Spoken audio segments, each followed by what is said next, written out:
প্রার্থনা কবিতার উত্তর লেখার ফর্মুলা। ভূমিকা: বিশ্বকবি রবীন্দ্রনাথ ঠাকুর তাঁর নৈবেদ্য কাব্যগ্রন্থের অন্তর্গত প্রার্থনা কবিতায় পরাধীন ভারতবর্ষের প্রেক্ষাপটে এক আদর্শ ও স্বাধীন ভারতের স্বপ্ন দেখেছেন।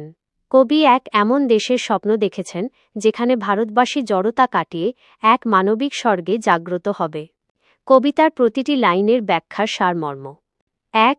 ভয়হীনতা ও আত্মসম্মান। মানুষের মনে কোনো ভয় থাকবে না, প্রত্যেকে মাথা উঁচু করে আত্মসম্মান নিয়ে বাঁচবে। ২. মুক্ত শিক্ষা। জ্ঞান ও শিক্ষা কোনো নির্দিষ্ট গণ্ডিতে সীমাবদ্ধ না থেকে সকলের জন্য উন্মুক্ত থাকবে। ৩. অখণ্ড সমাজ। জাত, ধর্ম বা শ্রেণীর সংকীর্ণ প্রাচীর দিয়ে সমাজ বিভক্ত হবে না। ৪. সত্যনিষ্ঠা। মানুষের মুখে যেন সবসময় সত্যের বাণী থাকে এবং সেটি যেন হৃদয়ের গভীর থেকে উঠে আসে। ৫. পূর্ণতার পথে কর্ম। সবাই নিরলস কর্মের মাধ্যমে পূর্ণতার দিকে এগিয়ে যাবে ও দেশের উন্নতি করবে। ৬. কুসংস্কার মুক্তি।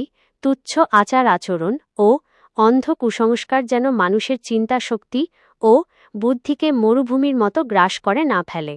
৭. ঈশ্বরী পথপ্রদর্শক। যে দেশে ঈশ্বর বা পরম সত্যই হবে মানুষের চিন্তা, কর্ম ও আনন্দের মূল পথপ্রদর্শক। ৮. কবির প্রার্থনা।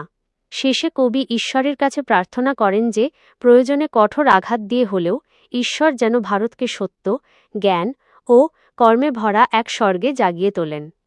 উপসংহার: এভাবেই কবি রবীন্দ্রনাথ ঠাকুর তাঁর কবিতায় কেবল ভৌগোলিক স্বাধীনতা নয়, বরং দেশবাসীর মানসিক ও আধ্যাত্মিক মুক্তির প্রার্থনা জানিয়েছেন।